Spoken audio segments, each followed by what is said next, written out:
Hey, welcome to Squares of the Roundtable podcast. I am Jeff Stein. With me this week, as per normal, are Mike Boyle and Ivan Rivera. Hi. And, Hi. we thank you for listening to us on whatever you're listening to. Hey, let us know if you are on Google or iTunes or Spotify or Anchor or PodBean or YouTube. Let us know how you're picking up the show. We'd love to hear from you. And I guess, gentlemen, where do we want to start today, or where do we want to start this week? I don't know. So, how was your weekend, bud?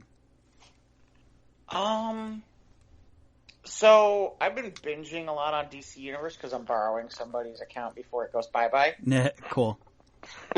So I actually am all caught up on Titans. Oh, wow, that was quick. I went through both. I'm through both seasons now. Whoa. I don't know that I'm going to have enough time to watch anything else at the moment. Although I did catch the first 2 episodes of the Harley Quinn cartoon. Yeah. Okay. And I was not. How do I put this? You didn't care for it? The best way I can explain it is there were a lot of really, really great ideas. There were a lot of really good concepts. I like a lot of what they were trying to do and where they were trying to go. The execution was horrible. Well, you're only 2 episodes in, so maybe... I don't know that I'm willing to go a third. I don't think it changes. I watched 3. Better. No, it doesn't seem like... There's an arc going on, I think, where it's Harley Quinn getting her crew together. Right. No, I get the arc. That's not the problem. The problem is it's like there's some really good ideas and there's some creativity to it, and it can be funny.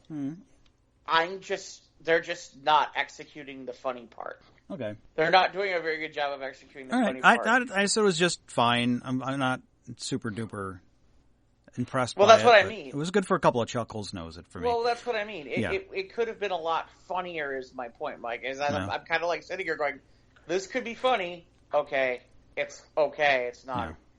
I mean, in a part where it's like, this isn't going to get any better. This is going to be what it is the entire time. Yeah, that is what it is. Exactly. They're not going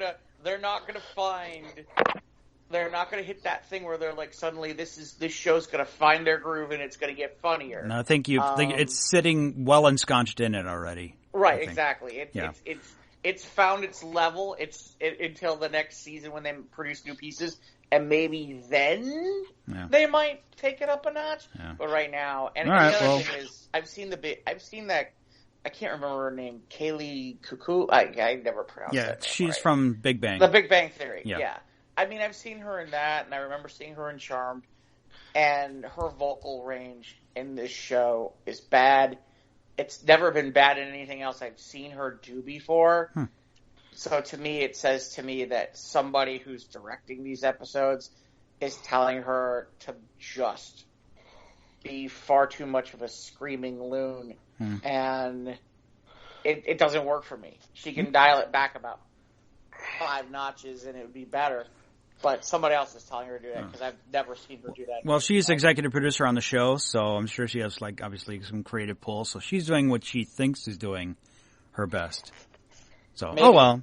But I'm glad you know. But so what do you think of Titans? What do you think? Season 1 and 2, all wrapped up. The first 5 episodes, I was really psyched. Of season 2? Of season 2. I was like, wow, this is really, really taking off. And this is going to be great. And after that, I just don't know what they were doing. We got that long flashback. Seemed like we spent 3 episodes, 5 years in the past or whatever, with Aqualad.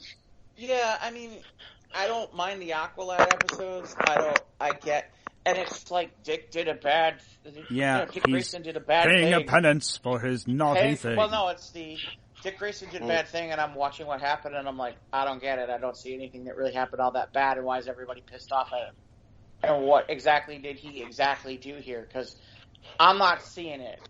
I'm not seeing what everybody else is complaining about. It's like, I don't see what the issue is. He didn't You know, I know, it's not I like he didn't kill Jericho. Right, it's not like he killed Jericho, Yeah. and it's not like he purposely did it. It's not like he did anything, and they made it seem like he did this horrible thing. And I'm like sitting there, I'm like, it happened. It wasn't his fault. If you're gonna blame anybody, it's he's trying to get to Deathstroke to kill him or bring him to justice.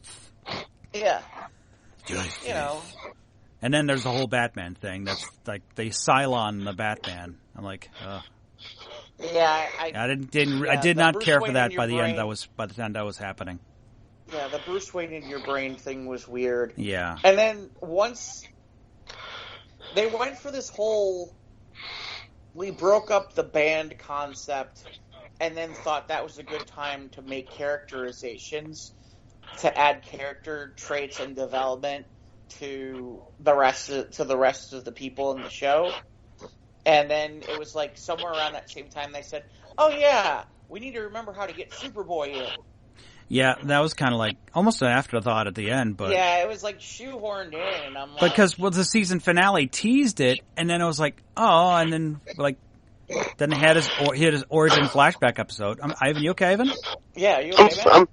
I'm fine. Oh, you're overmodulating just a little bit. Maybe not. No, I'm fine. I'm just sitting here listening. Okay. We're getting some background noise.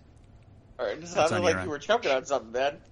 No, I'm fine. Okay. But anyway. Yeah, I liked it better. Season 2. I liked guy who played Connor. Yeah, no, he's fine. I thought he was fine.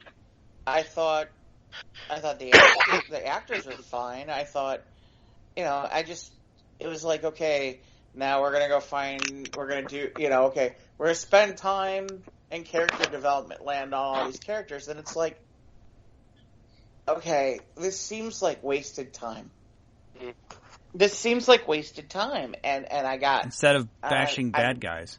Yeah, and I was like, I get it, it's kind of the same thing as the Endgame thing where, okay, we're going to spend the first hour of the movie, and it's like the first hour plus of the movie where everybody's going to feel crappy, except they did a far better job of doing that than Titans does. Okay, well, and okay, Raven goes and does the thing with the homeless thing. Why?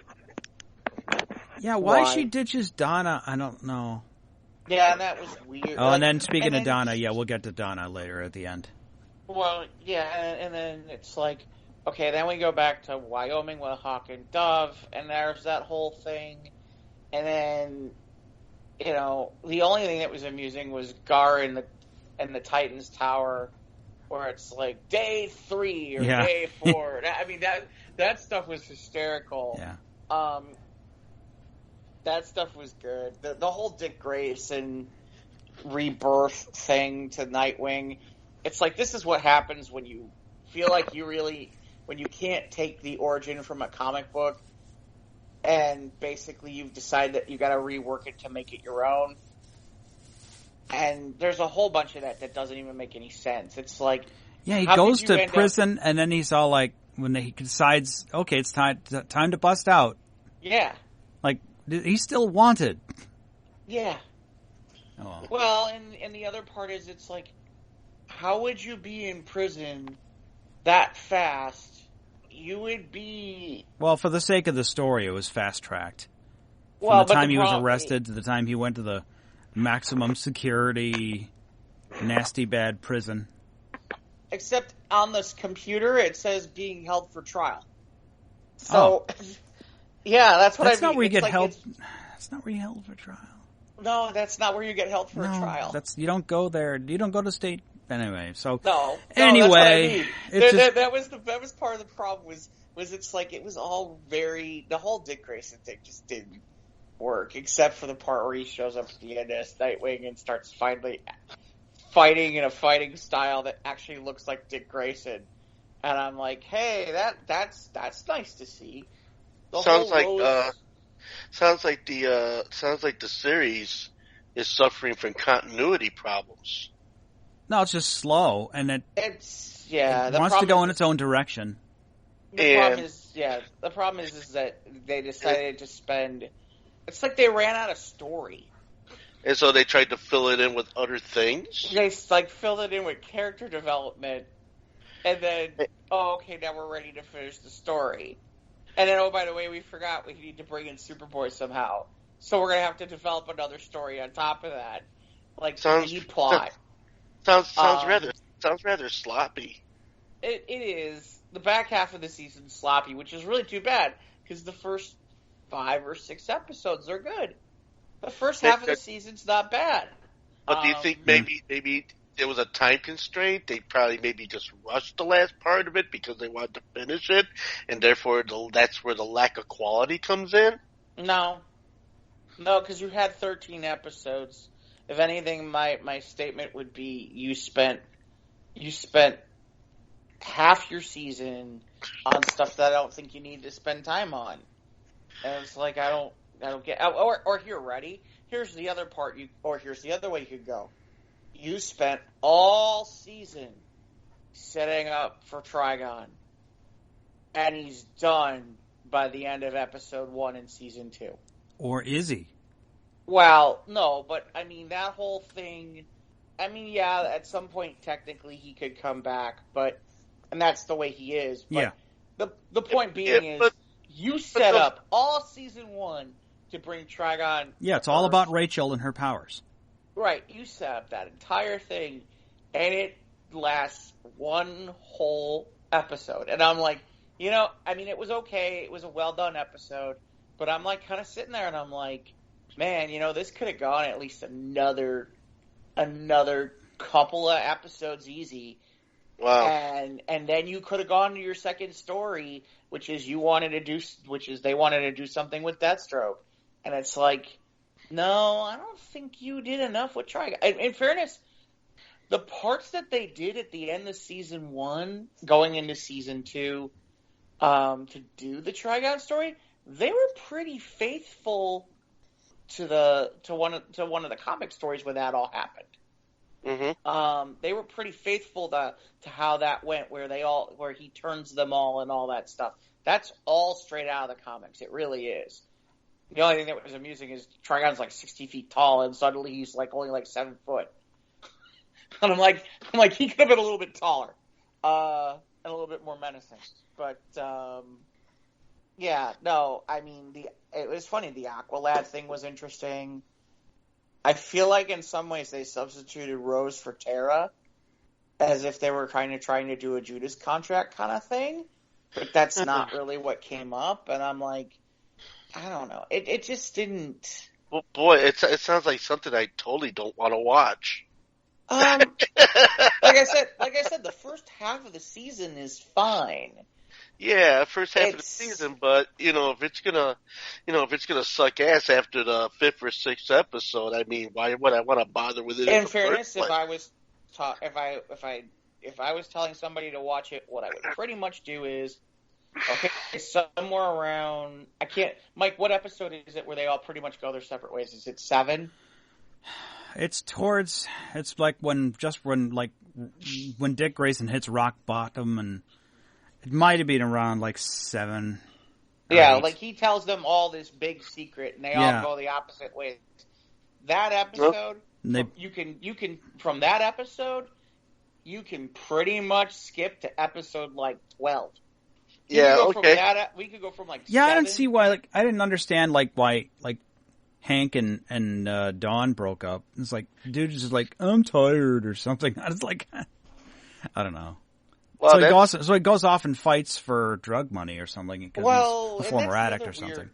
That's the other weird part. But although it was kind of funny that he sold his costume for $200 that you get drugs. Yeah. That was kind of amusing.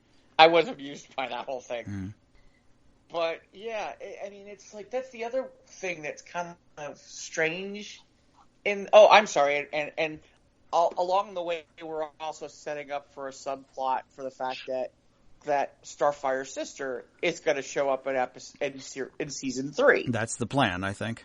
Right, and that's going on too in all this stuff that's going on. They layer up some different storylines, and it's funny because they did a much better job with that in season 1 than they did in season 2. But it was funny because I feel like the best the person I enjoy the most on that show, ironically, of all the people, is Starfire at this point, because it's like she seems like the most. It's like they seem to have figured out how to make her character versus everyone else's. But the other thing is it's like, I don't know if you feel this way, Mike.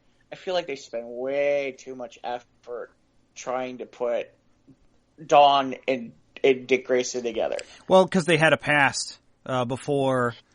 Yeah. But I thought Hank and her came in together, and they've always been a couple, but I guess not. In the comics, this is like not. See, here's the thing. In the comics, this isn't even a thing. Yeah. This isn't a thing. There was no relationship between this character, this Dove, and this Dove, and Robin or Dick Grayson or Nightwing. Yeah. There was no relationship. But I think can't we agree that the actor who plays Jason Todd is good? Yeah, he's a snot-nosed little prick. Yes. Yeah, I like him. When he meets Superboy.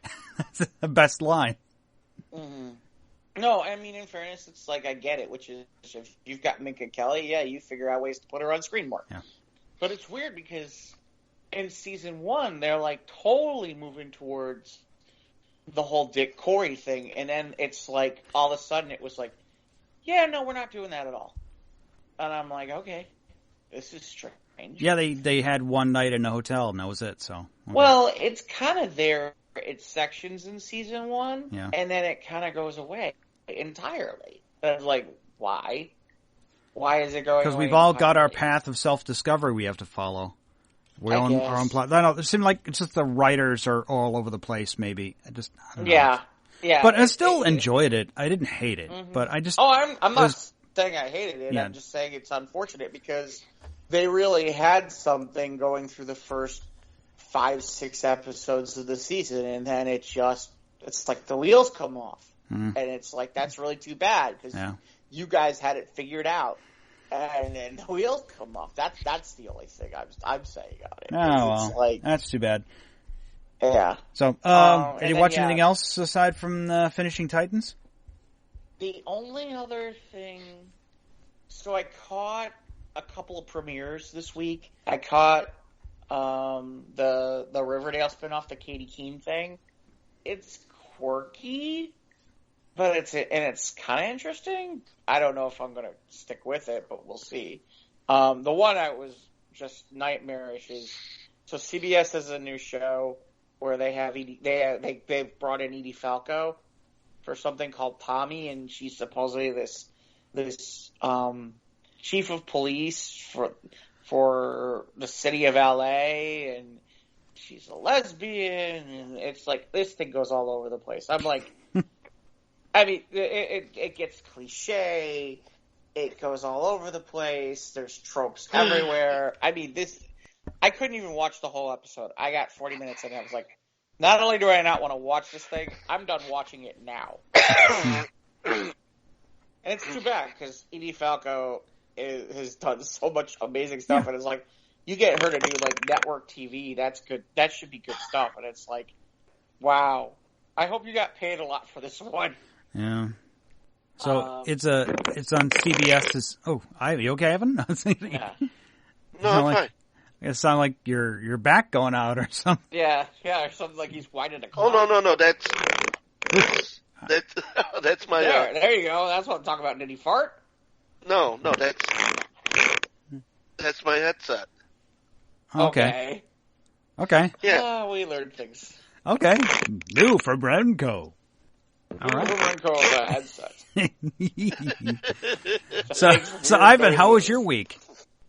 Well, as I was explaining to Jeff, not super eventful other than I had someone come at me over at Mathers on Friday. That was kind of crazy. I mean, they were doing some work in the back room, so I ended up having to perform in the cafeteria, where I used to do it before they closed off the back room and put the doors and did all the really cool stuff that they got going on back there. I'm glad I'll be back there this Friday.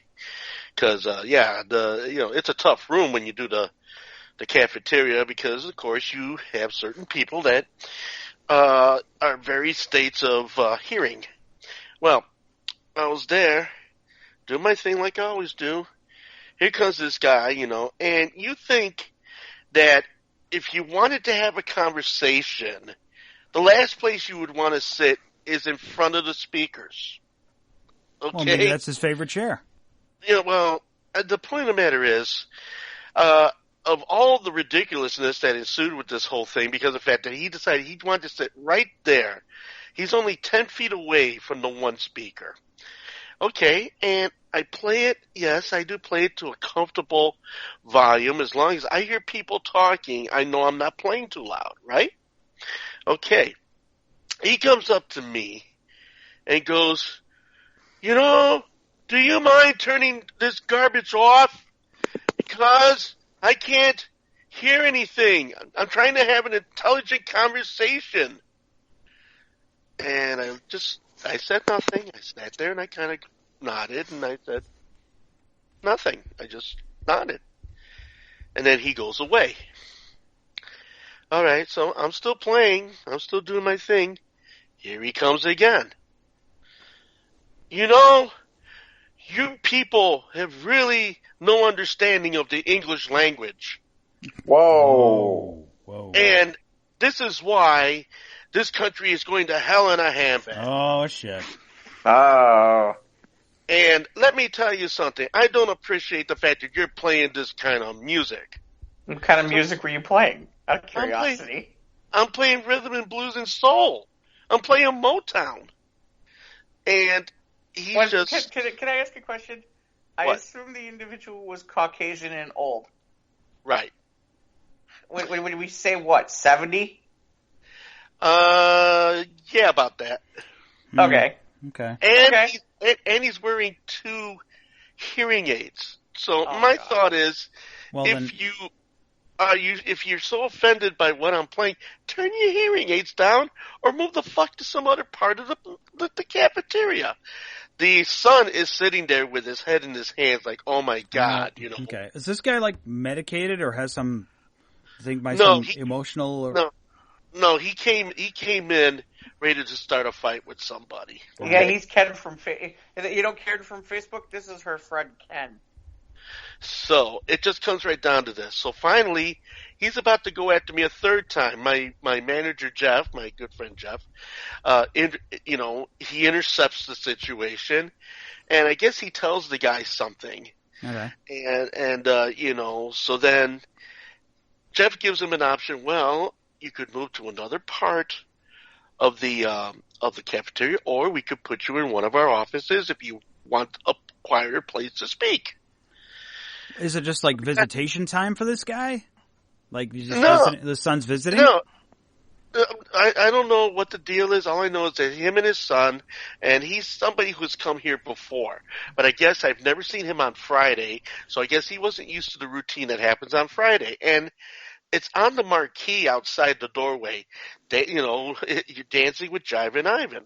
So he gets to go into the other offices in the back where it's quieter, so he can talk about his opera and his old whatever shit he wanted to talk about. But as he's going back there, he's looking at me, and I'm telling you something. He gave me a look that if he was to have a gun, I would have been a dead man. Yeah. And not to mention the fact that I thought I heard him mouth, motherfucker. Oh, whatever. So I just looked at him some more, and I smiled, and I lifted my head up, and I just continued my work. There you go. Took the high road. Jeff came back to me, goes, are you okay? I go, I'm fine. I know how to handle this. Are you kidding? This is not my first go around. He goes, yeah, but, he came in here with an attitude already, and he looked like he wanted to get into you.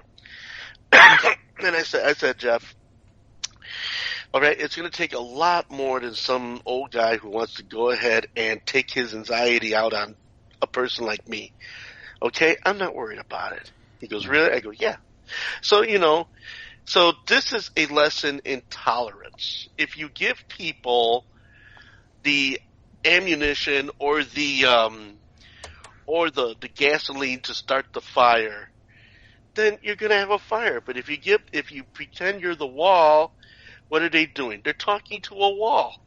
Yeah. Okay, And so just, you know they're what? just exacerbating their own dumbassery. Yeah, exactly. All their, dim-witted, fuckery, which, is fine. I mean, I don't care. I'm still going to be here. I'm And you still still got a play. lot of people in the room who are enjoying what you're doing. Exactly. Gesundheit. Don't you say? So, it comes right down to everybody else. After that took place, as soon as he went to the other room, all of my friends who occupy an entire table moved up to the table that he was sitting at. Good, so we wouldn't go back to it. So everybody comes up. He comes out of the room about a half hour later, and he gets his coat.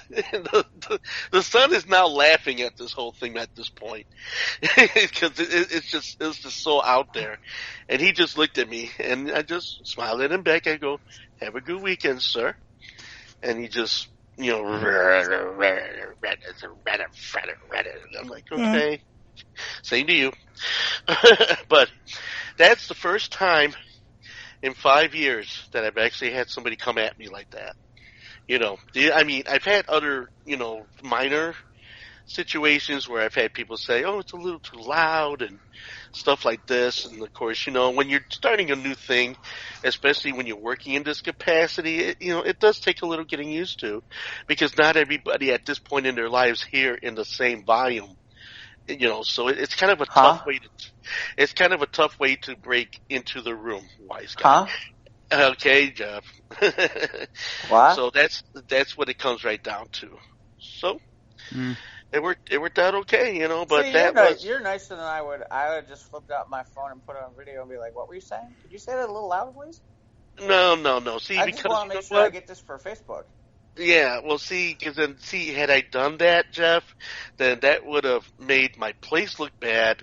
It would have made me that would have made me out to be an asshole, and it would have really started. But it doesn't really make your place look bad. It doesn't make your place look bad at all. It's not them who's doing it. It's this old fart. Yeah, but he's in a business that I'm working at, and so I have to be representative of where I work. I have to be representative of the things that I hold true to this place, because this place means a lot to me, because this is a place that pretty much brought me from the depths of despair many years ago. And if it wasn't for this place, I don't know where I could have been. Okay, I mean, it's a much deeper story. Someday I'll tell you both, but all I'm saying is, it's a place I have a great amount of respect for, and I just like what they're all about and what they do. And for me to be at Mathers and to play for them and to perform for them and such, I mean, to me, it's a great way of giving back for everything that I've been given. So there's a thing to that kind of reads into what I'm all about. So I felt I don't see how one has one to do with the other. I just don't see it, because in fairness, as you've stated, they clearly took issue with the individual and how he acted. So yeah, there's a part of me where this is not about Mathers. This is about an individual who's acting in a manner that is unnecessary. Oh, well, it's unbecoming. And in fairness, in this day and age, yeah, you put that guy on blast. Well, see, yeah, but too many people put, so many people out on blast. And yeah, you could go ahead and put people out on blast, and you could film them, and you can record them, and you can put them out there for the world to see. And as far as, what other people are gonna take away from what they're viewing on Facebook and what they're viewing on Instagram and what they're viewing, a lot of times, you don't always get the entire story, and thus here it is, for all I know, this guy wasn't on his meds. Maybe that's what I was thinking. You know what? He was not on his meds. He might have been having a terrible day. You know what? I gotta be honest with you. I don't care if he wasn't on his meds. I don't care if he was having a horrible day. Some of the things that he said, whether he's having a horrible day or not, are inappropriate. Well, yes, they were. They were very inappropriate. And There's a difference between having a horrible day and sitting there and saying something along the lines of "you people." No, that's not a terrible, horrible thing, and I'm off my meds. I'm a racist prick. well, okay, and okay, yeah, but if I were to go ahead and get up and fire it off on him in front of all those people, see, there's people watching me, and people are looking to me to make sure that I work in a most level manner of situation because, okay, I've got a room full of maybe 40, 50 people, and this one asshole is going to go ahead and try to spoil my day because he's got whatever hang up that's going on. Some chip on his shoulder or something. A chip on his shoulder or whatever. And I'm not going to give credence to this guy. I'm not going to let him rain on my parade. I'm not going to let him take my joy. I'm not going to let him win because he got to me. No. Well, but you know what, dude? Just because you're good. Again, I'm not saying they're sitting there saying that you get in his face. It's okay if he's going to keep talking like this. Yeah, I'm going to video him. Well, okay. Well, see, but I'm gonna video him. I'm gonna video him, and you keep talking like that, and then guess what? You'll be the new social media darling. And goodbye. Thanks for playing. Right, but at the same time, everybody has got a story. Everybody's got a story. He's a racist prick. That's his story. Right. Okay. Yeah, that may be his story. But again, I don't know that. I know what? I mean, put it this way. I could be the biggest dick, okay? And I will tell you what, all right? And it's a matter of wills. If you're going to go around feeling like the biggest dick, you could do one of two things. You could keep it to yourself and try to file it from within and work it from within to get rid of that negative energy and breathe in all that positive energy to get rid of that. But we're not talking about positive and negative energy here. We're talking about someone that isn't about up and down and downers and stuff like that. We're not talking about somebody who's just having a bad day and there's two sides of the story. There ain't no two sides of the story when it comes to being a racist. Well, there ain't okay, no two sides of it. Okay, well, all right, perhaps that may be a thing. But again, all right, it all depends on how everybody as individualistically is presented. All right, so long as you've brought it to the attention of the building staff. All right, okay. The cafe staff, they intervened. Yeah. They took care of it, and he walked out. I wasn't harmed in any way. Yeah, he tried me, and he didn't get to me. And guess what? I win. You say so. Oh, yeah, I know it. Okay. I win. So that's how, Well, if it happens again, I think you should take further steps to make sure that you don't do it again. Well, if he comes at me again, then I think I might find it befitting to go ahead and put him out there on blast, maybe.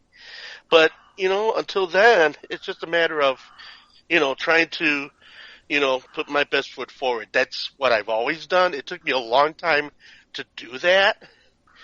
But it all comes right down to this type of a situation where I'm not going to invite that type of jazz into my life. I mean, you know what? He's a guy having a bad day, or whatever he's. You're excusing way too much. Or whatever whatever his situation is.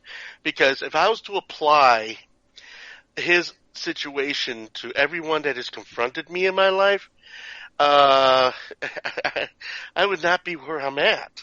Mm-hmm. Because there are going to be bad people everywhere you go. True that. There are going to be bad people saying ugly things. There are going to be bad people who have got a thing in their mind that if they see you smiling, they're going to want to put a hole in you. I feel like you're talking about something different than what I'm talking about here. No, but because you're okay. No, I understand where you're coming at. Had that happened to you, had that happened to you, to you, your satisfaction would be to go ahead, No, it's film not it. a satisfaction thing. I mean, you're talking about positivity and negativity and all kinds of things like that, and about it not affecting you.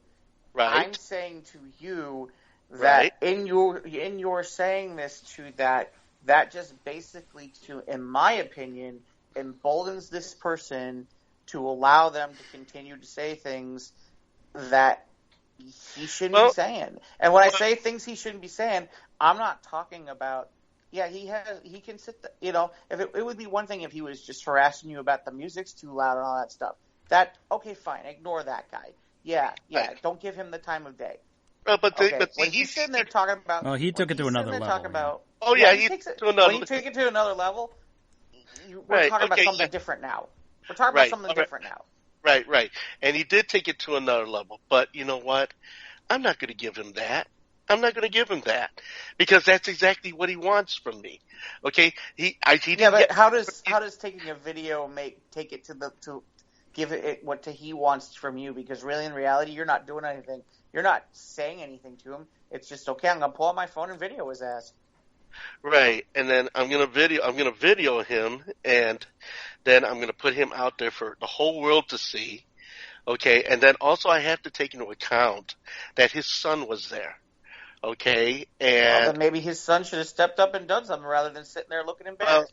Obviously, looking at the expression on his son and everything like that, it looks like it's something that's way out of his hands. And having my father, who is both, has dementia and who has Alzheimer's, okay, my father, okay, says and does all manner of things that a few seconds later he didn't even realize he even done it or even said it. See, when you get old and when you get older, especially if you start losing your facilities. Yeah, I feel like you're making excuses for him. No, I'm not making. I really do. No, I'm stating a fact. I'm stating a fact. I think you're making excuses for him. No, I'm not making excuses for him. I'm just trying to explain to you what my position as to why I did what I did. Okay? Because I don't know this man. And I don't know. Maybe he could be the biggest racist on earth. Okay? But then again, I don't know. He may be really sick. Maybe he's going through an episode. Maybe he's out of control and doesn't like certain things. Okay. But if I was on the street... I don't see how any of what you just said translates to it's okay to say I have a problem with people like your kind. Well, I don't see how anything you just said translates to this is okay to say out loud.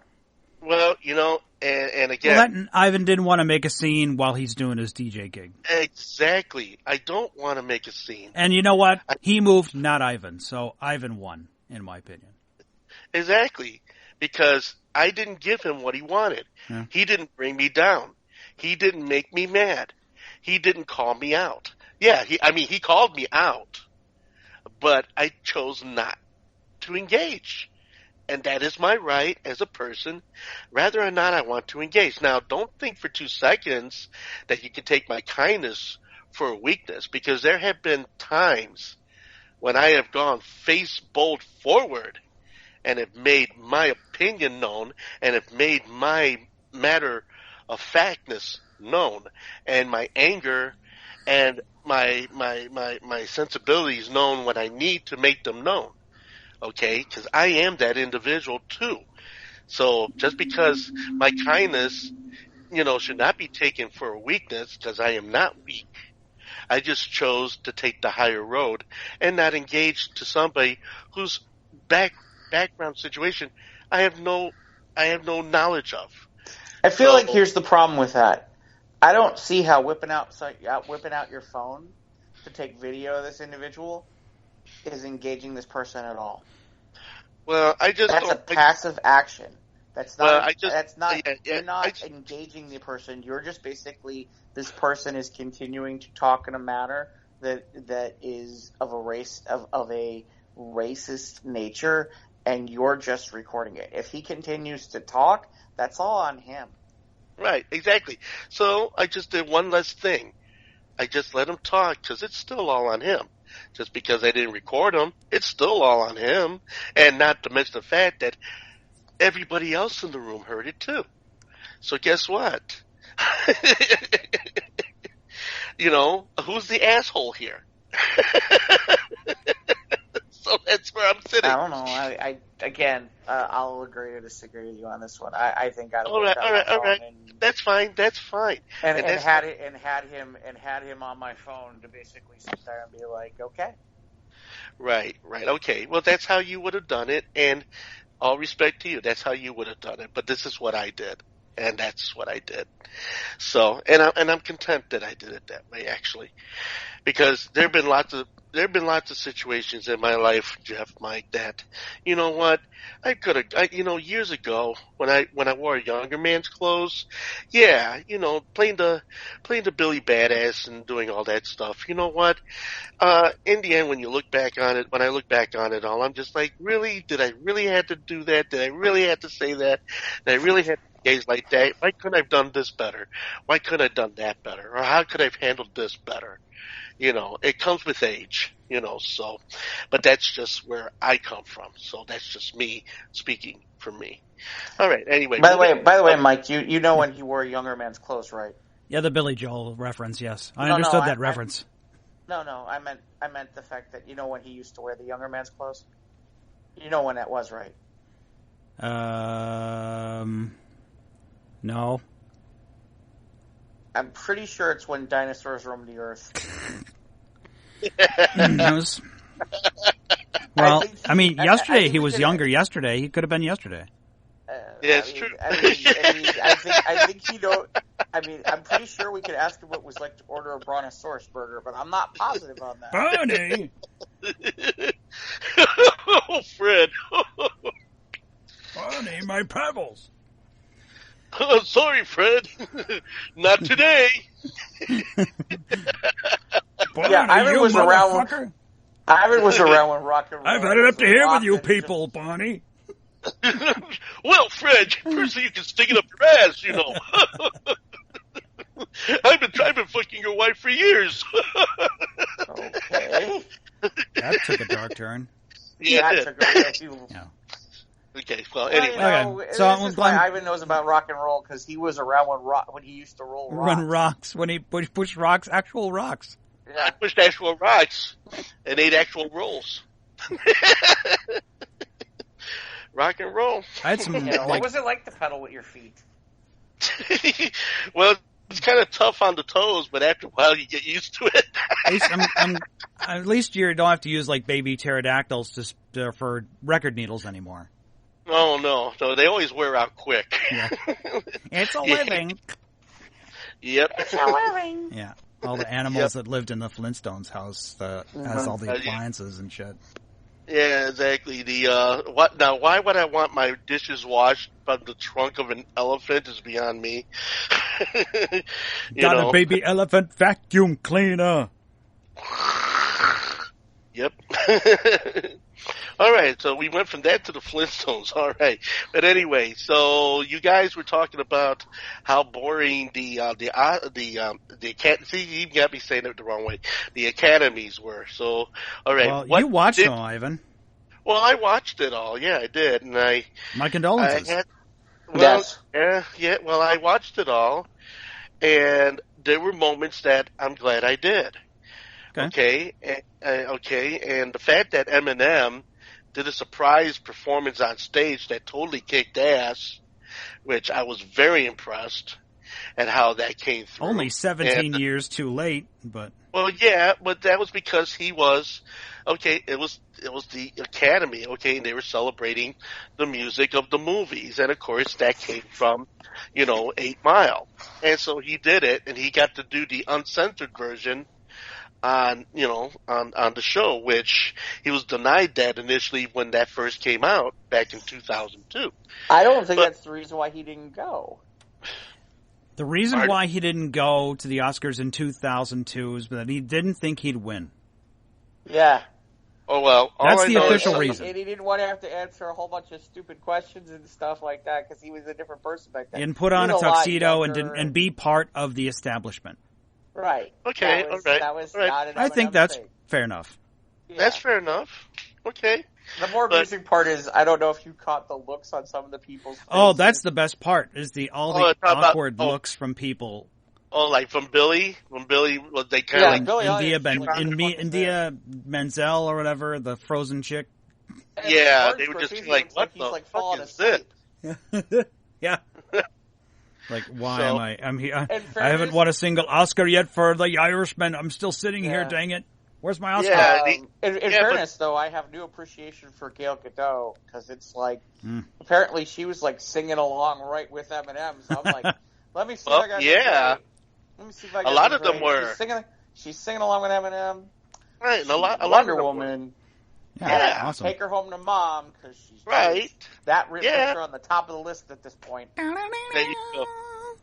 There you go. There we go. We found a true love for Jeff. Except now. She's married already. Well, with at least one kid, I think. Yeah, I think that. Yeah, but I thought some of this, like the look on Billie Eilish's face, people were like, that was she was classic. just confused. She wasn't confused. She was like, why the fuck is this fucker even here? Exactly. That's the look I saw. That's the look I gave Billie Eilish when I found out Billie Eilish was going to be at the Oscars. Yeah. I saw, and what really gets me was, okay, I mean, they made such a big to-do about the red carpet and all of the clothes and everything else, and it's prom night, and some people never leave high school, and a lot of these Hollywood actors, they never left high school. This is their high school. Well, that's the other thing. This is their high school. Yeah, Ivan, this is what the women watch. Yeah. This is where it's all about. It's all about the dresses. What are you wearing? Who are you wearing? All that stuff. Who are you wearing? Yeah, what kind of jewelry is it? I miss those debrief shows on the E! Channel with Joan Rivers. Yeah. Then everybody's making a big to-do about what Billy was wearing, the big situation. I'm just like, the suit reminded me of the guy, it reminded me of the Talking Head Stop Making Sense, the big suit. Mm-hmm. That's what it reminded me of. I'm just like, okay. In fairness, we are the last three people who should be talking about fashion. True that. We really are. I'm the t-shirt and blue jeans guy. Yeah, not only that, we're the nude guy, so I have we're no totally fashion the wrong sense. Audience. We're totally the wrong audience for this. We're not the people who are like. No, we're not. We are not the fashion plates. Not at all. In fairness, if anything, and I'm fine. If anything, no. In fairness, I will admit that I might, if I was ever there, I might consider pulling like a Matt Stoner or a Trey Parker, where I find some dress and wear. You wear J-Lo's dress? Yeah, or something. Well, no, not J-Lo's dress. I'd make them make me a dress or some weird shit like that. And stuff like that. I might have fun with it and do it and do something crazy like that for fun of it. I think out of peer pressure, I think I just we'll just go straight laced and just go wear a tux. Yeah, be the sharp dressed man in front of all the Hollywood starlets. Yeah, unlike a lot of them that look like they just rolled out of bed. I mean, Ooh, some of the Hollywood starlets. Well, in fairness, you know what time they have to wake up to like do all the makeup and shit? It's like insane. And this is at like 5 p.m. Hollywood time. No. No, those people they pour their ducats into all those looks and all those dresses. Yeah, and they get these gift bags like $10,000 worth of shit. I'm like, holy crap. Yeah. Well, there's a reason for that. It's promotion. It's all. There's a reason for that. Oh, I got these killer new shoes and they're amazing, and I got them in my Oscar bag, and I tweeted out, and that company name, and then everyone wants to go to that store the next day. Right. Exactly. It's all about presentation. Wasn't there some controversy one year about Sharon Stone not wanting to return a necklace or something? Yeah, there was. Yeah, I remember something like that happening. A while back, though. But going back to the Eminem thing, though, it's like, okay, so Eminem has now grown a goatee. Mm-hmm. Okay. I don't know. Well, all I can say is Eminem, when he went out there and performed, he brought it. He brought it. Oh, good on him. Okay. I watched it on video today, See, this is the part where I laugh because Ivan's like, "Oh, I stayed and watched for 3 hours," and you know what Jeff did? Oh, this sounds interesting. I'll go watch this on YouTube, and I was done in 20 minutes. Yeah. No, but I wanted to watch it because for years and years and years I've always been the Oscars, the Academy, bullshit. And it was like, okay, here it is. It's a Sunday night, and I'm here in my bedroom, and just like watching TV. I'm just like, yeah, let's give this a watch. It's been years since I've actually sat through an entire show. Okay, and as far as like the hosts are concerned, okay, having the actors do the hosting and everything, I found it a lot more fluid than when they used to have hosts on the show, which, okay, I'm kind of glad they did away with the host. I also, no one wanted a job. I thought. No, it wasn't that no one wanted a job. It was the problem that after they put Kevin Hart there, and the problem became everybody wanted to look at everybody's tweets, and everybody wanted to do this or wanted to do that, and all of a sudden nobody could be a host anymore. Yeah, so after all of that, you know, and I thought it was a nice touch that the actual actors and actresses got out there and did their groovy thing. Okay, that's cool. And I found that they cut a lot of the loose stuff that they used to really get into years ago. It seemed to me a lot more clean, a lot more concise, a little more to the point. 3.5 hours, dude. Yeah, but there was nothing clean, concise about 3.5 hours. Well, you know, a lot of commercials. There was a lot of commercials because they have to pay for it. Okay, that's just what it is. I don't care how many commercials there are. 3.5 hours. I don't need to hear from the person from the fashion design. Ivan, did they do an in memoriam? Yes, they did. Okay. They did an in memoriam. And they forgot Luke Perry. Huh? They forgot Luke Perry. Well, yeah, they did. They did forget Luke Perry. They forgot a few people. Actually. Exactly. It's all about the club. Well, yeah, they made sure to have Kobe Bryant. And don't get me wrong, I'm not saying anything bad about Kobe Bryant. But they made sure that Kobe Bryant was up there. But yeah, like he's never. Okay. He wasn't been any. What was it? His favorite movie? No, he won an Oscar. He won an Oscar? Yeah, he produced some movie that won an Oscar. Okay. Okay, well, here's the other thing too that I noticed in the memorandum. They in memoriam, not memorandum. That's memo. The memorandum is something different. That's different than in memoriam. Okay, well, you know what I meant. I know that what you meant. That might be the name of our show, in memorandum. Boy, it's like I get no one that gets chopped on the titles here. Well, sometimes it's me. No, I've had a couple. Yeah. That one about the Lizzo. Anyway, so what was your point, Ivan? Lizzo on a pole. Okay, okay. I know that was almost all you. I'm the one that came up with the whole Carol Channing thing, and you just kind of took off with that. So anyway, all I'm saying is, yeah, in not having watched it for years and years and years, okay, I found that at least this version of the Academy Awards, okay, I enjoyed it for what it is. I mean, I expected all the commercials, naturally, and I expected all the brouhaha with the dresses and the clothes and the interviews. I expected all that. But the fact that, okay, they finally got a female to conduct the orchestra after 92 years is benchmark. Okay, the fact that Rebel Wilson actually came out and parodied the Cats movie while presenting an award was... Well, they had to make fun of it. It's stank on ice. Yeah, that's what I'm saying. It was a joke. It was, and they ran with it. Yep. And they ran with it, which, you know what, that takes a lot of balls to go ahead and, I was in a... Yeah, they aren't pussies. So I was in a sub movie, so... You weren't pussyfooting around that issue. Oh, boy. With their tail caught between their legs. Nope. Boy, they're smoking all kinds of catnip. Anyway, but like I said, yeah. So they took it. They went. They presented it. They made fun of the movie. That'll be fine. They have 9 lives, right? So this was 1. So now they're on 8. So now they're down to 8. And the fact that they went right to special effects when they did that. Yeah, visual effects. Yeah. The one Oscar Endgame was up for, it lost to 1917. So did it really? Yeah. God. Yeah. Yeah, it did. Star Wars was up for a couple that didn't win. Movie, Star Wars got a couple of awards, but I think the highest grossing movie in the history of movies not win one Oscar. That's bullshit. Well, okay. You could say the same thing to what happened with The Irishman. The Irishman didn't win a damn thing. Yeah, true that. It shouldn't do a damn thing. Not a damn thing. And then on top of it...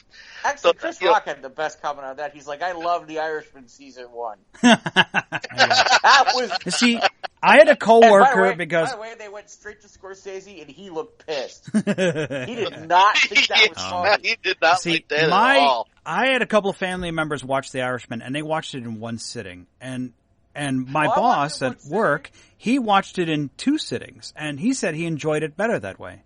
Yeah. Well, I watched it in one sitting. I was about ready to kill myself. Yeah, that was the same thing with my family members. Is that they watched it like, oh God, it took forever. Yeah, well, it was better to break it up like that. Yeah, I mean, but you got something like that would be fitting of commercial time, because then you can walk away, do whatever, and then come back. It'd be fitting of breaking it up in 2 parts instead of like. Yeah, exactly. You bring it up in 2 commercial time, dude. It's on Netflix. Yeah, you just hit pause. Yeah, exactly. Yeah, exactly. You just walk away and go take a poop and come back. So let's see. Best Picture went to Parasite. I can't believe it went to Parasite. With and Parasite, Jeff saw Parasite. Yeah, and thought nothing of it. Shit. Eminem has a full-on beard, not just a goatee. Is it? I'm sorry. I'm sorry. Parasite is shit. I'm sorry. I don't get it. 3 awards, man. 3 awards. I won 4, Ivan. 4, actually. 4. Okay, 4. Okay, let's start here. First of all, the only reason I saw Parasite was my mom sitting there going, we should go see a movie. What should we see? Well, I'm interested in cats. What else you got? Well, there's this Parasite movie. All right. Yeah, we're doing that. Cats. It's not cats. All I know is, I'll tell you right now, halfway through, I'm sitting there going, we should have fucking saw Cats. First of all, I'm just going to say it straight out, right? I did not come to a goddamn movie to read for 2+ hours. Ooh, Jeff is not about the subtitles. Oh no, he's not about the subtitles. No. But some of the greatest movies ever made had subtitles. You know what? I'm not at full price. I saw that movie in a movie theater. First of all, not available at a daytime rate. So I got stuck, and it's at the Highland freaking Park. It's a $12 movie. I paid $12 to see Endgame. That's okay, Jeff. The next time you see Parasite, I'll have it dubbed over like this. Yeah. And it's funny. HBO's taking it. HBO's going to turn it into a series or something like that. It's all going to be in English. I'm like, fuck, I should have waited. Then you wouldn't have had to read it. You could actually get it over and dubbed over English. Okay, so here's the thing, and it's funny because I've been debating this with certain people. They're like, oh, it has so many layers. I'm like, so let me see if I understand this correctly. An onion has layers. You like that it has, okay, it has layers, but the layers aren't clear. And in storytelling, you're supposed to have clear layers. It's not supposed to be this clouded bullshit all over the place. And people are like, oh, I liked this was subtle and that was subtle. It's like, it wasn't that subtle. First of all, it wasn't subtle at all. Then, it's funny, the one thing, and everybody's like, oh, I disagree with this, is the problem is you haven't seen the movie. So, the people who become the antagonists, okay, I see nothing wrong with for most of the movie, and then all of a sudden they just become total pricks. And it's like, okay, so this is who they really are. I was like, wait, no, 2/3 of the movie, that's not who they were.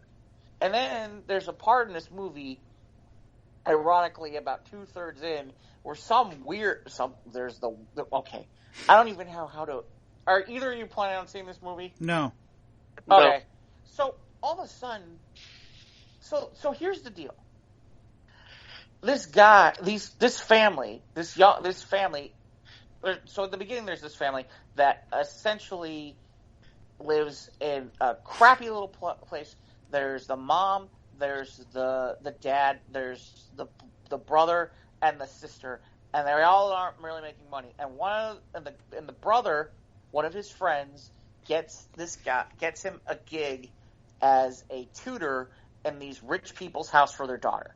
Somehow they're able to this family is able to con their way into these people's lives, where the father becomes the chauffeur, the mother becomes the in-house cleaning lady, the daughter, I can't remember what the daughter does, and they did it in a way where they pretty much conned them, and they didn't tell them that they all knew each other or lived in the same house, or that they were all part of the same family. Okay. It's kind of clever, actually.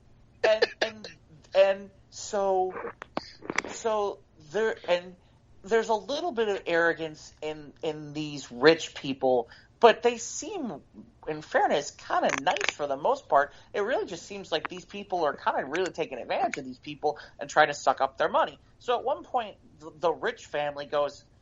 So there was this long time. One of the people they had to oust that took the most time was the housekeeper, and they eventually get the housekeeper out of there, and then the rich family goes on like vacation or something like this. So the family is like in the house relaxing and basically pretending it's like their house or something. Okay. Mm-hmm. And then the housekeeper shows up and she's all in a panic about something. She opens up like this secret passage in the house, and down in the bowels of the house is her husband, who's been living in there. And he's I can't remember why he's living in there, but he's living in there, and this is the big secret. And now the old housekeeper and this husband who's been sitting there, who's been living in this place and has been starving for the last few days for a while now, because they knocked this other woman out of there. Okay. And then they figure out that all four of these people are in the same family. And then I can't remember if they kill the one guy, or I can't remember. You get the long and short of it is this is where it starts to get weird. Okay. And then I can't remember how it goes, but at one point, yeah. And then all of a sudden, the rich people start to turn into dicks for no apparently good reason. And like I said, it just starts to, I don't know. So about 2/3 of the way into the movie, this is where things just get weird, and it's like, and the ending gets even weirder. I mean, I was just like, no, and no, and everybody I talked to and everybody else is like, it was so wonderful. I don't understand why you didn't see it that way. I'm like, what the fuck were you watching? This thing is a freaking train wreck. Well, I didn't get it. Well, okay. Well, everybody's entitled to their opinion. Yeah, and everybody else is wrong. Well, no, you can't say that either, man. Sure, I can. It's my Congratulations to director Bong Joon-ho for his directorial performance. Yeah, well, four wins. 4 wins. I mean, there's got to be something to it. If he's got 4 Academy Awards, man, there's got to be something to it. I said no earlier, but I think I might want to go see that movie. First international film to win Best Picture. I thought, what wasn't Rosa from Mexico? Didn't Rosa win one year? Rosa. What was that one? There was Roma, wasn't? I forget. It was one. No, Roma didn't win. Okay. Oh, that's right. Roma won the Golden Globe, I think. Yeah, but you know what I think? I think I want to just, before I go ahead and just shut it down altogether. Yeah, you want to see it. Yeah, you should see it. You go right ahead. I'm gonna go see it. You go right ahead. Bring your reading glasses. But I don't mind subtitles. I mean, I've watched anime with subtitles. I've watched classic movies with subtitles. The subtitles don't bother me whatsoever. I mean, The Seven Samurai, one of the greatest Japanese movies ever made, was several hours long. In fact, it was a lot longer than than Parasite, and it was subtitled. but it was a fabulous movie. But it depends but, on the individual. Okay, that's a fabulous movie. This is not. That's your opinion. Obviously, not the opinion of the Academy. So, Right. Well, that's why I didn't watch. That's why I didn't watch. That's why you boycotted. Which movie would you have wanted to win Best Picture? Of the ones that I saw, because in fairness, I didn't see. So here's what I didn't see. I didn't see Ford versus Ferrari. You saw The Irishman. No, I saw The Irishman. Yeah, you saw The Irishman. Right, I'm saying here's the ones I didn't see. Okay. I didn't see Ford versus Ferrari. I didn't see 1917. I didn't see Marriage Story. I didn't see Little Women. I have no desire to see Little Women. If I get to it on Netflix, I will watch Marriage Story. I am interested as soon as I can rent, because it's on demand. I have to wait till it gets to rental. I will rent Ford and Ferrari. Yeah, I want to see that. I am very much. In fairness, I am probably going. Of anything I go back to see in the theaters right now, my first move will be to see 1917, because that's probably going to leave sooner rather than later, especially now that it didn't win. Because the trailers for that looked incredible.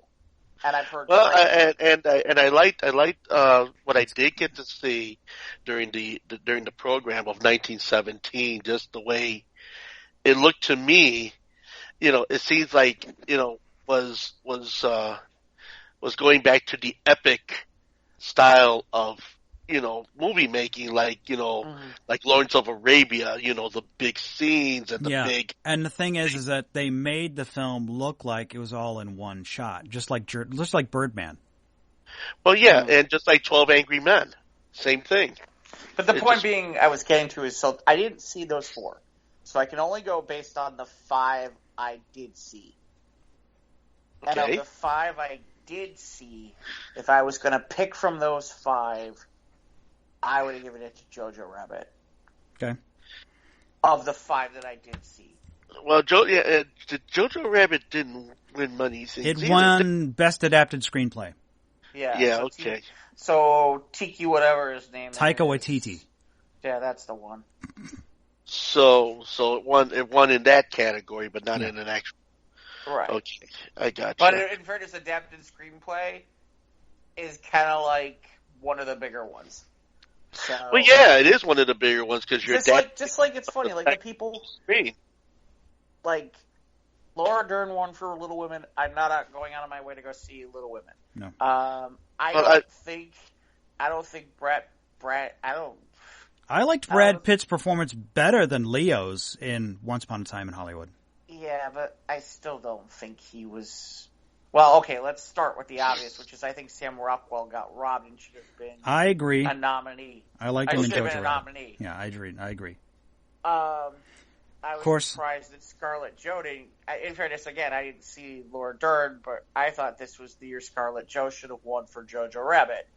I heard she was good. It was a tough watch, according to my sister, who watched Marriage Story with Kylo Ren. And no, that's the wrong one. She was up for Best Actress for Marriage Story. She was up for both. Yeah, I know.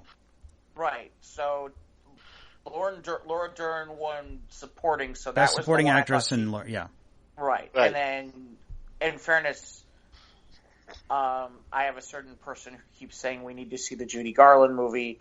So I'll be curious to see what Renee Zellweger does with that. Yeah, we all knew that Joaquin was going to win for Joker. Yeah. So. It was a given at this point. He'd won. That was a given.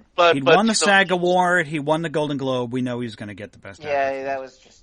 That's. Well, but given the situation that presented itself, again, I didn't see none of these movies until I saw them on the show, and that's the only reference I have to go by, and I'm intrigued to see the Joker movie based upon what I saw in the you can go to my nephew's house. I think it's on constant rotation over there. Oh well, It's on demand. Yeah, it's out there. I won't watch it. That No, thing's a piece of I saw it garbage. once. I'm good. Yeah. yeah. I just, again, it's just my It was curiosity. a phenomenal performance. That's all I'm saying. That's Just say so.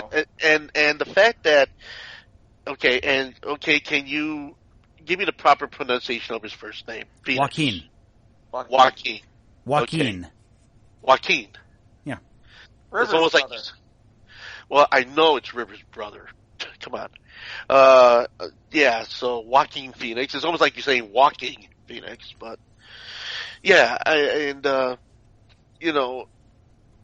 as far as, it seemed like he was very restrained in some regards to his speech I think because he's just a little nutty. That's all. I think that's just. Well, I think it just comes right down to the fact that I think at times before, I guess everybody thought he was kind of a loose cannon, and I guess he. Oh yeah, he's done some weird. Yeah, shit he's done. in places. Yeah. Like Yeah, the so, Letterman interview where I can't remember what He looked like happened, he was like a zoning out, like a homeless person Yeah. or something. Right. Yeah, Well, there's that. I mean, well, there's that. There was a number of different things that he did that were kind of otherworldly, if that's a phrase. Mm-hmm. But it seemed as though through his somewhat reserved presentation of his speech, he made a lot of good points. About And cow he did- insemination? Well, he brought. Did you talk about cow insemination? Really? Yes, he did. Well, oh he my did. god, that's awesome. Well, he also talked about, we take the milk from cows and we drink No the milk from bullshit cows here. that's supposed to go to the calf. All right, yeah. All right. And those are his beliefs, okay. But at least, it didn't get as out there as he's been known to do, which I have to give him, credit for that. So this is his second win, right? Yeah. Because he won for Johnny Cash, right? Didn't he? No, I don't think he won for Walk. Yeah. No, he won the Golden Globe, but he did not win the Oscar for Walk the Line. Walk the Line, no. He did not win the Oscar for Walk the Line, really? No. No. Wow. Why And did then, I feel like he did? I forget Well- who did. But whoever I think- won it, I know deserved it. I don't know. It wasn't. I know who it was, Reese but- Witherspoon won that year. I think Reese I Witherspoon. think she won Best Actress or Best Supporting Actress. I think. Best for Supporting June Actress. for June Yeah, Carter. for June Carter. Yeah. Right. That she did. Yeah. And I remember you told me something, Mike, a while back that you ended up reading about, Yeah, I the, read this. I read the book. I read the book of his story, and now I don't think I could watch that movie again because it's just not. because the Not- movie's just based on the love story, and they leave Well, out sure. a lot of shit. So Well, that's the Hollywood treatment once exactly, again. that's a Hollywood treatment. Well, okay, Ivan, by Yeah. that logic, when you sit there and you go watch The Joker and you think it looks great, you can understand why I get pissed off. Well, okay. And by the because- way, let's go there for a second. So now Okay. that's 2 Academy Awards for a Best Actor that have been won by portraying the Joker. Right. Well, what was it name? Heath Ledger won his Right. posthumously, though. Right, but of all the comic book roles out there, the Joker Why- is the role that the Academy seems to gravitate around. They seem to be enamored with. Except when your name is Jared Leto. Yeah, there you go. Or Cesar Romero. Oh, come on, that's television. It's not movies. Well, actually, there was the Oh, he was in the movie in movie, Batman '67. There was a movie and he Yes. was on it. Yes. Well, that Yes. was hardly Oscar material. I think that. film. Well, no, that was come camp. on. Total Bat camp. Shark Repel- That was Oscar total camp. material. The If hell only no. Cesar Romero had shaved off his mustache under that makeup, maybe he'd have won Best Actor Yeah. or Best Supporting Actor.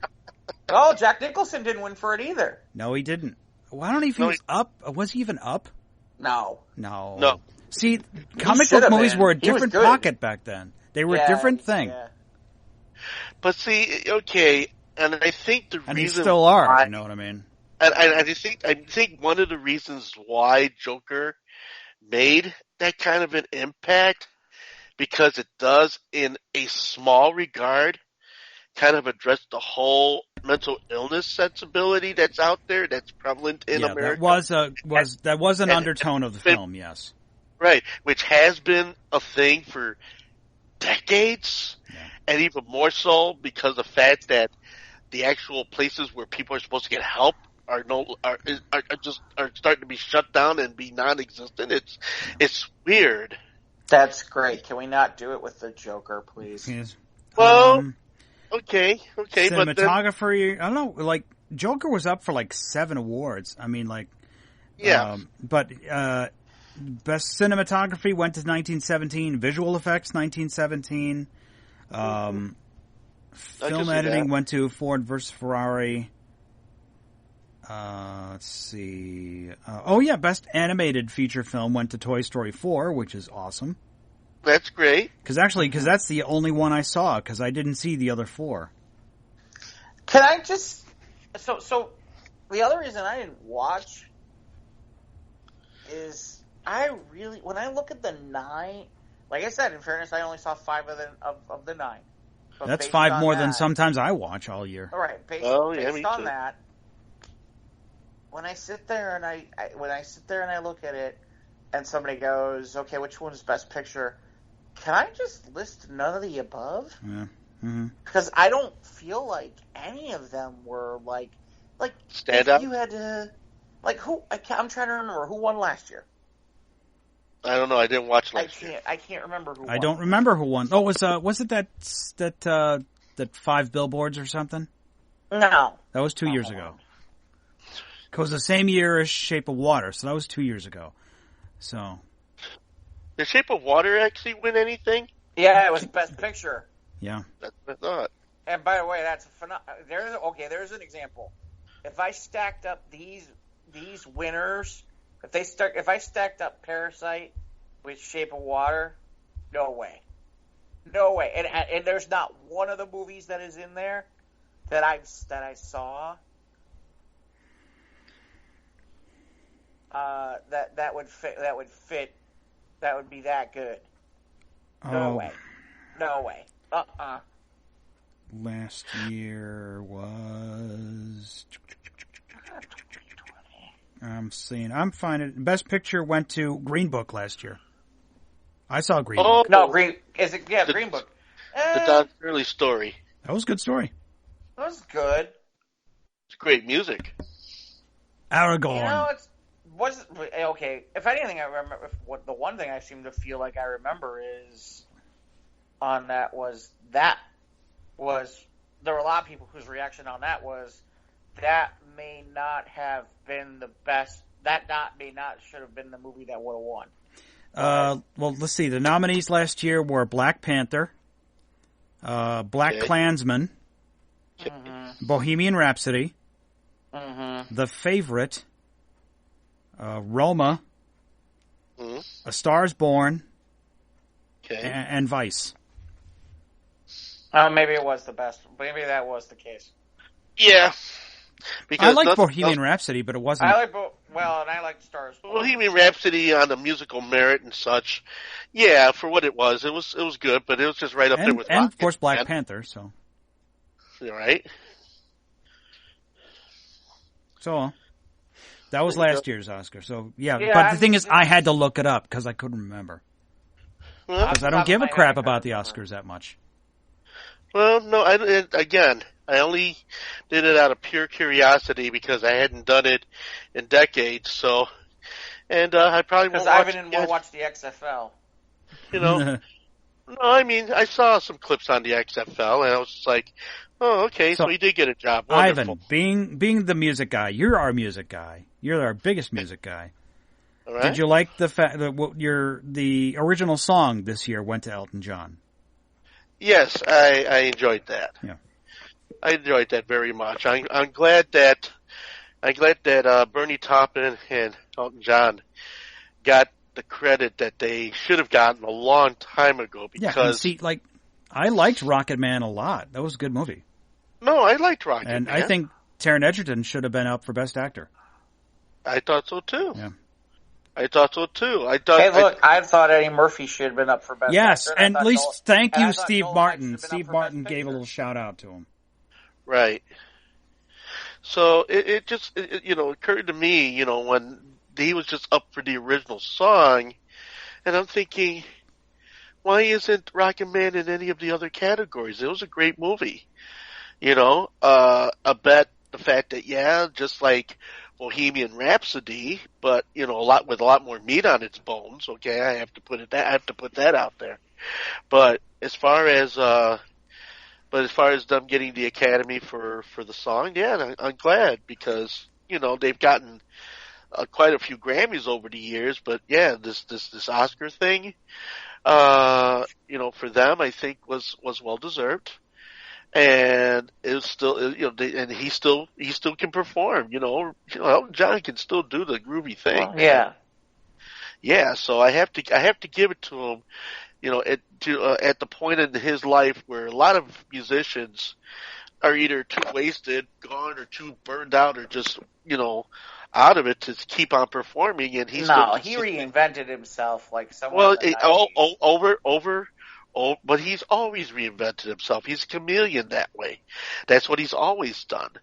As to just keep changing and changing and changing. He, in a lot of ways, is like Sammy Davis Jr., who changed and changed and changed, with the passing of time, which, I saw a great documentary about Sammy Davis Jr., but I could talk about that another time if you want. But all I'm saying is, but as far as the music, I was very impressed with a lot of what got played on the show that night. And the somewhat breathy delivery of Yesterday, which I'll be honest, it's the first time I've actually heard Billy sing. Okay, and it was a really nice, sweet execution of what she did with the song. I mean, her style just kind of reminded me of a Nora Jones in a way, and it also kind of reminded me of a gentleman who you guys will probably won't know him, but he made a few records back in the early 2000s. It was Biz Kennedy, which had that very same kind of low key, delivery. Emotive delivery, through the song, which I thought it was very well done. And in fact, Eminem brought his A game, which I was sitting there, pumping my fist and yelling at the top of my voice, because it's like, and I like some of Eminem's music. I do. Okay. And, I thought he did a great job when he was out on stage. So, but it was just, musically, it was a very fulfilling situation for me, musically. Everything seemed to be, very, very, very well done. And, when you're listening, from your flat screen into your stereo and you got it on, surround sound and you're just like getting everything, you're just like, wow, you're in the theater. It's just like, yeah, it sounds so good. So, it was, I enjoyed that part of it. If most anything else. And the fact that too, we were talking about the cartoon, the animation. Okay, I'm glad that Toy Story 4 won, and that Randy Newman was out there and he did the song too. Which the song was not as memorable as he Got a Friend in Me or whatever.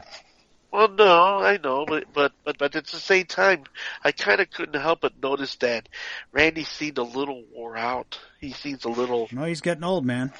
He seems like, Randy, I think Randy and Elton are around the same age, and it seemed like Elton had a whole lot more. I gotta be honest, I always have a bad opinion of Randy Newman.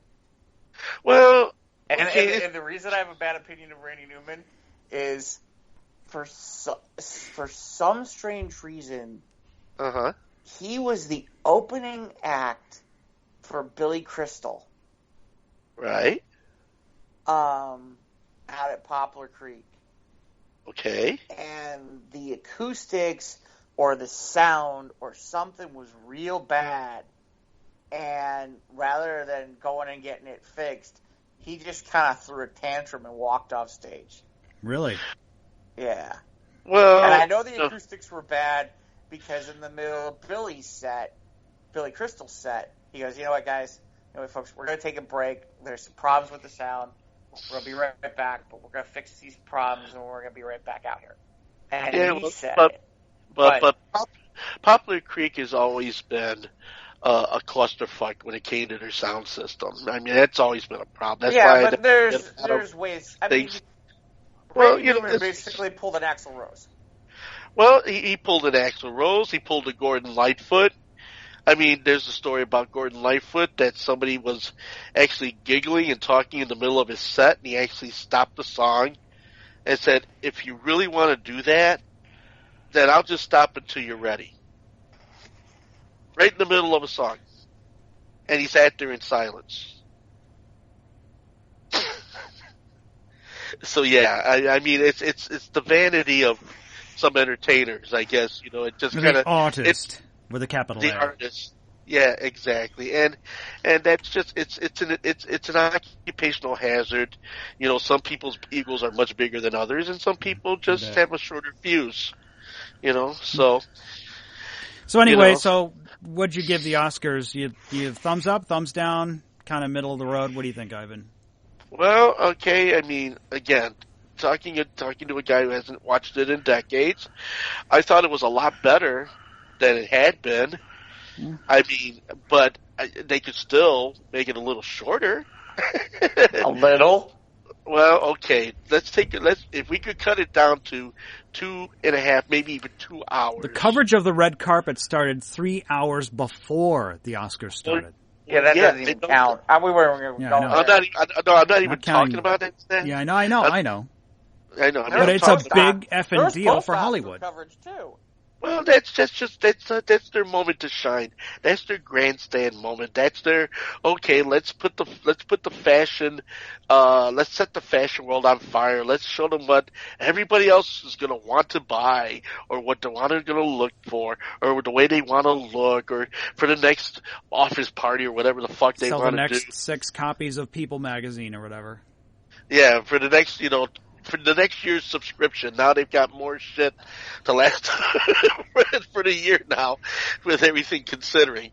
But yeah, but when I watch, we can make our Devil Wears Prada 2, right? Okay, or 3, or 4. And I just say, yeah. I mean, would I watch it again? Well, if it was shorter, that's my only drawback. It's just it's still kind of long. Next time, DVR it and then just fast forward through the boring shit. You know, yeah, I could do that. Yeah. I could do that. But then, see, if I was left to do that, I would probably just go right to the categories and go right to the songs. Well, I figure if you edit out the commercials, that's almost an hour right there, I think. Oh, yeah, that is. Like an hour and a half of it is commercial. So then I guess that's the plan for next year.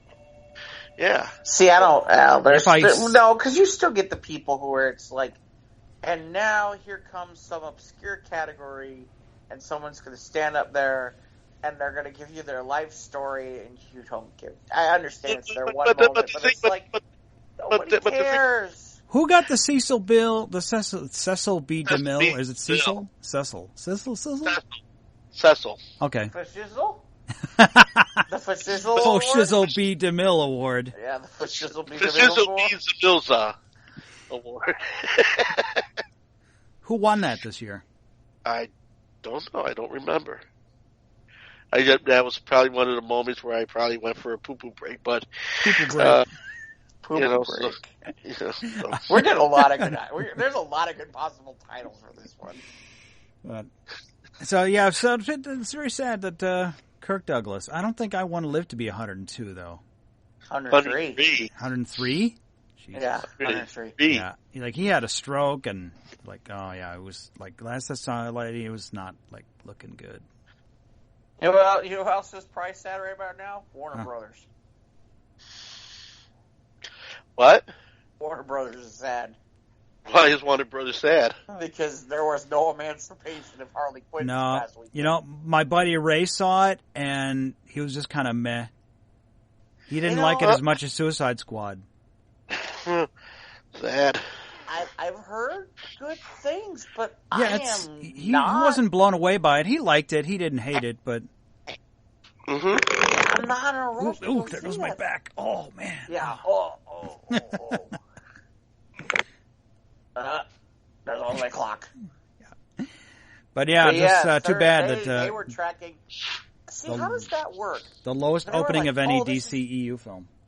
how does that work? It's like all I heard all week, like before it started, everybody was like, this movie is tracking at about 50 or 60, like between 40 to 60 million. And I'm like, what are they smoking? Because I don't see it. I don't hear it. I don't get it. And then, like, it hits 33 and everyone's confused. And I'm like, no, that's about right. That's about what I thought they'd get. Because that trailer wasn't very good. Well, they made 33 million for the weekend, and it was they were anticipating about 45 million. Right. Oh man. Oh, excuse me. But I mean, with the budget, I mean, they've already with the worldwide. I mean, what you call it, the international box office, they've already made their money back. Did they? I don't know. Yeah. They had a budget of 84 million, and this weekend with international sales tickets, it already made like 80. So. Oh, so they made their money back. Yeah. I just, like I said, already. Would they say they broke even? Well, at this point, I'm like, well, not. you don't They're because not you don't broke even yet. because you figure twice that budget for the film is promotion. Yeah. So. Right. So yeah. So I mean, the interesting part, I really don't want to go here yet, but my understanding is that tracking for women is better than tracking for men on this, which in some ways makes sense. But I don't. To me, it's funny. That wasn't the rationale as to why I didn't go this past weekend. The rationale was I saw the trailer and I just didn't care. I got the posse together and like, okay, who's in on this? And we're like, eh. So we didn't do the group outing like we normally do for the superhero films. I'm with you. I mean, I had the same reaction, which was like, I'm not feeling a real hurry to run the movies to go see this thing. And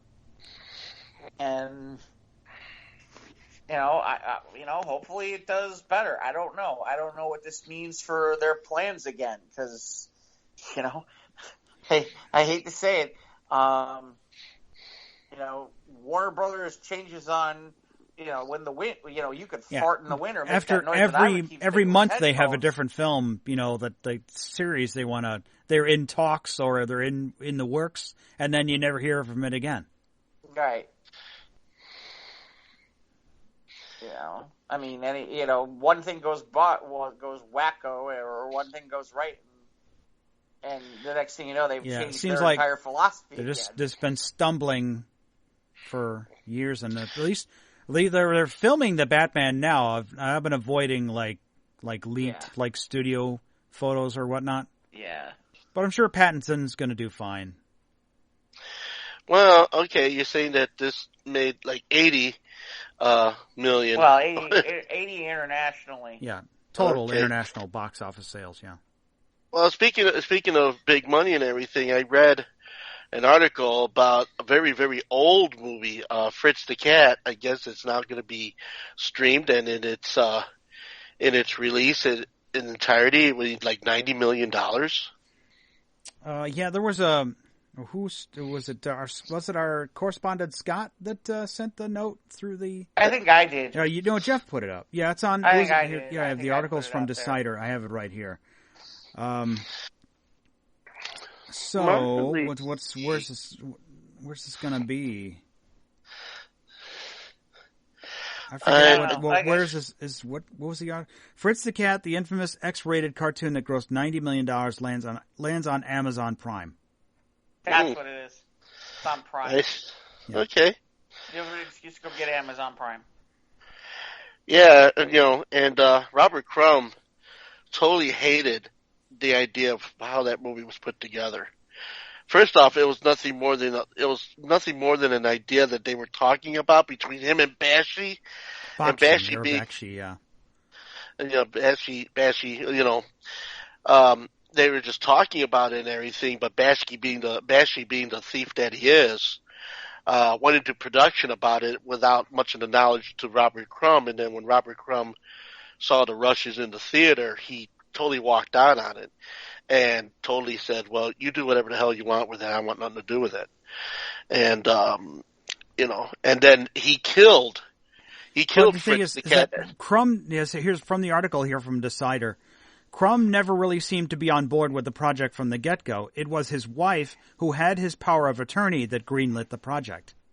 Right, and what happened was once Crumb saw the movie that his wife went ahead and said, "Oh yeah, go ahead and do it because I think it'd be great to have some of my husband's artistry out there." And then Crumb was just pissed off. He's like, "Man, this is nothing like what is in my comic books." And then even after the movie was released, Crumb actually kills Fritz the Cat in the very last released comic book that came out underneath the same name, so yeah, so he was like, yeah, that's how pissed he got about the whole thing, but then of course that's just a number of foibles that happened with Robert Crumb. It was just like the Janis Joplin the famous record cover that Crumb did and everything, and that was just on his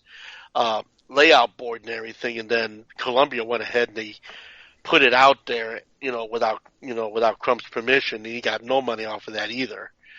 The Cheap Thrills album. So, yeah. Have you guys ever seen the movie Crumb? No, I've never None seen of it. you have, no. You mean the documentary or both?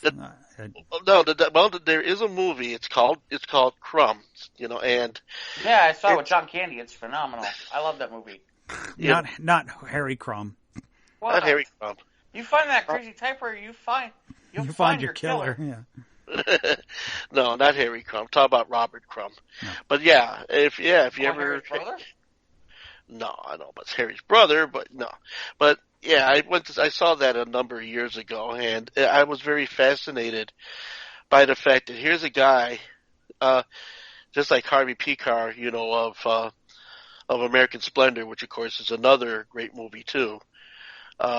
If you're into the deep comic book situations, I would highly recommend those two movies. You kind of get an inner workings of the very quirky, somewhat sideways life of these people, and what made them the talents that they were. In fact, Harvey Pekar was friends with Robert Crumb when he first came out with the first issue of American Splendor. And it was Robert Crumb that actually did all the illustrations for Pekar's story. And the thing about the American Splendor comic book was that it was illustrated by different artists every time, because Pekar could not draw. He had great ideas. He had great stories.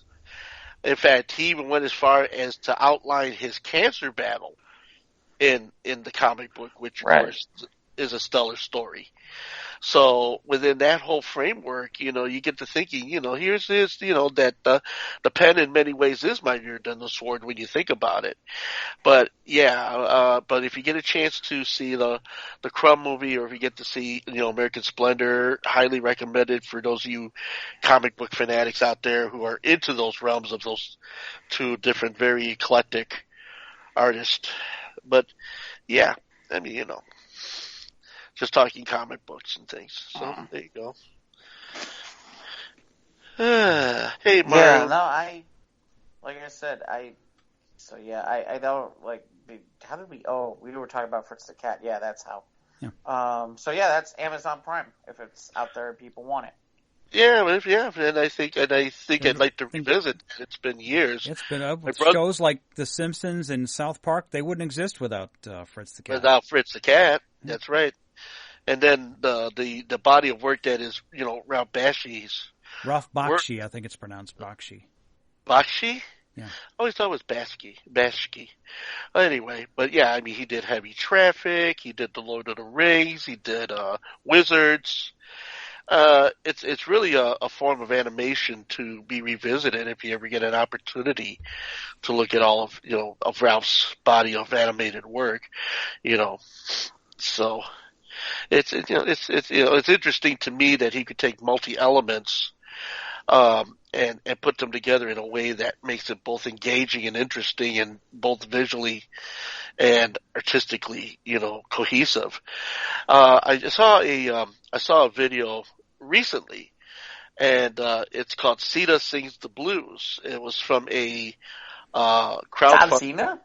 No, John Cena. No, not Sita. Sita. S-I-T-A. Oh, my God, Sita. Well, Sita Sings the Blues was a movie I saw, which I was very much taken with.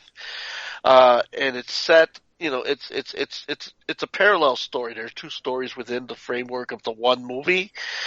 But, not to give spoilers if you haven't seen it, I would have to say that the fact that they could go ahead and tell the story of the gods of India and the stories of India that date back thousands and thousands and thousands of years, using the recordings of legendary jazz star Annette Hanshaw, which of course she made a bunch of records between 1927 and 1937. She was around for 10 years and made these beautiful records. So they used her records as the voice of Sita and explaining the story.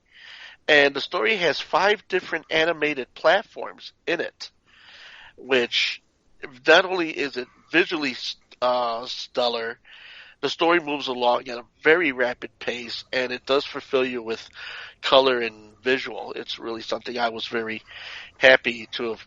I kind of wormholed into it one night. I was watching YouTube on my flat screen, and I saw this. I'm like, that Hanshaw, and I'm thinking, okay, what's this? What kind of nutty thing does this involve? So I went in, I turned it on, and I couldn't keep my eyes off of it. It was so well done. I tend to forget that I have YouTube on my television, because I just sit on my phone up in my bedroom. Like, wait a minute, I could go to the TV, and watch this with better sound and all that. But watch it on the big screen. Well, see, when I'm getting YouTube in 5 to 10 minute snippets, I don't think that.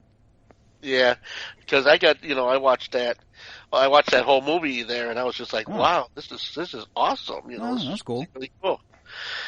So now it's like I make it a habit at times to go ahead and watch things on YouTube because of my, very eclectic viewing choices, because I'm weird like that. So you got any other news this week, or what? So the only other thing I could say is, boy, this so I guess Sonic the Hedgehog is this weekend. Oh yeah, that comes out this weekend. And while I have no interest, there were a whole lot of people who seemed to insist that they needed to remake the look on Sonic the Hedgehog. Yes, when that first trailer came out, it was like, holy shit. Well, to the point of where people they spent a lot of money to go back and and digitally redo it, and to those individuals, you better go out to go see it. That's right. That's all. Put your money where your mouth is. They fixed it, so go fucking see it. Right, exactly. Because honestly, if you don't, all the studios are going to do is sit there and be like, well, then fuck it. Why are we going to bother with it? Right, exactly. I mean, that would be my reaction. It's all these. Well, I don't know if the demand from these '90s kids is like the same, what was it, the Detective Pikachu movie? Mm-hmm. As far as I know, it was somewhat successful. Well, and I did see. The Pikachu movie, I saw it. Yeah, you saw it. It was kind of a little bit of a mess, but. I mean, and then of course was it? But it caught that '90s nostalgia. In fairness, there was more interest in the Pikachu thing, I think, than the Sonic. Well, Sonic is the same era. It's the Sega Genesis from the '90s, man. Sega. But I saw the rings. I saw the interview with Jim Carrey on I think it was James Corbin on Channel 2. I think he was on. Oh. And I watched the interview with that, and it seems like James, it was first off, I was shocked to see Jim Carrey, because I haven't seen Jim Carrey in anything in years. Yeah, he's been kind of the last couple of years. Well, he's been in a hole or something. I don't know. He's been doing painting his artwork and. Well, he came in. Yeah. Well, he came in with a brass band, a la New Orleans, and made a big to do inside the audience, and went around and just did his whole stick as he entered into the studio. And he then came in with an actual Nolan style band. Brass band. Yes. He's Canadian. So that's what he did. Okay. Well, that doesn't surprise me though. Well, he's just he's just wacky that way, and so then and it seems like he's no worse for wear. He seemed very excited at the fact that he was part of the. Well, he's got to be part of that promotional junket. He's got to promote the film. This is true. Okay, well, I hope that Sonic film fulfills all the needs of all the Sonic fans. Yeah, because let's just hope that it doesn't end up in the catastrophic categories. Right. If it does, if it bombs, it sets a precedent. Right. Like what Jeff said. Right. So it'll just be one of those situations, well, why don't we see this? Or why don't we see that? Well, you motherfuckers are sitting there complaining about the shit. And if you don't go out and support it, then of course nobody's going to be interested in wanting to do anything with it. So. Well, it's not even so much that. It's just okay. You made people made a real big stink about how he looked, to the point of where that first they trailer, went back and redid that for the entire movie, and it's like, look, you're if you're gonna do that and you're gonna make them go do that, then you should. You better see it. You better support it. Right. Because I got news for you. You know what? If I was a studio at that point, you're like, fuck you. You know what? The buzz that I would sit there and look at some of the buzz and be like, you know what? You weren't going to come see it anyway. So, you know what? The next time this happens, if I don't think you're going to come see my movie anyway, why would I bother? Why am I going to fix it? Why would I even do it at all? Yeah, and look at how they weren't finished animating Cats.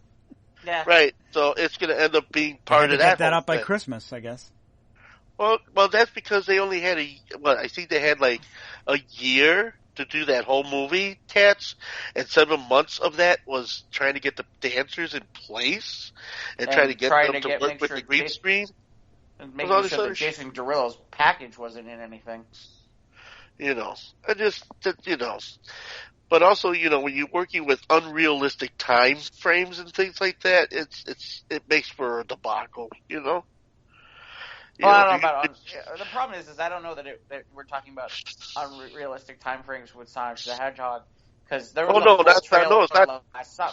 There was a full trailer last summer, and pretty much any. I mean, in fairness, that throws off your marketing plan too a little bit too. Is okay, maybe we have a trailer we're working on, and we got a whole bunch of stuff. Now we got to turn around, reconfigure all that stuff, because we got to go back and remake Sonic. And now we have to cut together the new trailer that has the new look. So you lost time. You may have lost time. The question is, we're about to find out if, in fairness, and I hate to say it, this is where social media is. This is a test of the social media critic, and the people who are in the Twitterverse and all those people who are bitching and complaining about it, because if they don't come out. Studios are going to watch.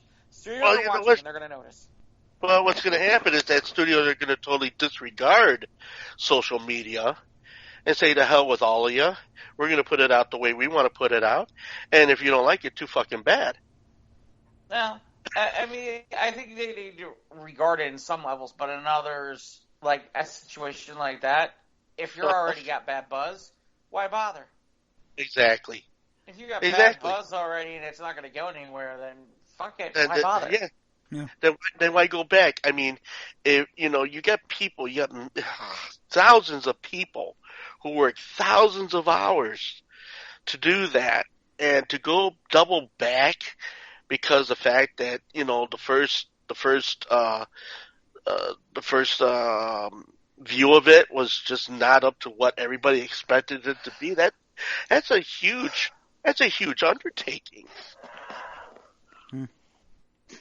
I mean, that's money lost, and that's money that has to be remade.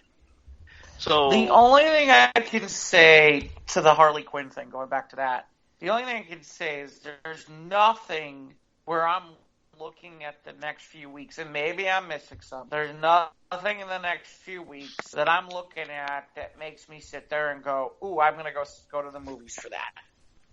No. Maybe it can pull some traction and get some people to go in who are like, you know what, I'm jonesing for a superhero movie because we ain't had one since freaking summertime. Yeah. Maybe. And because this weekend is Valentine's Day. Yeah. So shout out to all the couples. Happy couples. Jeff. I'll be playing to the couples on Valentine's Day at Logan Arcade. Okay. But so maybe all the lonely fanboys will go out and finally go see the Sonic. Yeah. Or Sonic. All the guys that don't got dates are probably gonna go see Sonic. That would be that would not be my Sonic. but that's just me.